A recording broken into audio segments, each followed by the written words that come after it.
పాకిస్తాన్ కనుక ఇప్పుడుతో అంటే నిన్న వాళ్ళ రక్షణ మంత్రి మాట్లాడినట్టు ఈ ఆపరేషన్ ఇక్కడతో ఆపేస్తే మేము మీ జోలికి రాము అని చెప్పినట్టు ఆగిపోతే ఓకే.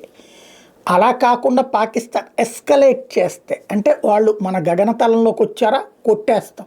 ఇప్పుడు వాళ్ళు సరిహద్దుల్లో కాల్పులు జరుపుతున్నారు, మనం ధీటుగా సమాధానం చెప్తున్నాం. రోజు మన దగ్గర శవాల్ని మనం లెక్కేస్తున్నాం, వాళ్ళ దగ్గర శవాలు వాళ్ళు లెక్క కూడా వేయకుండా పాతి పెట్టుకుంటున్నటువంటి పరిస్థితి ఉంది. అది సిచ్యువేషను.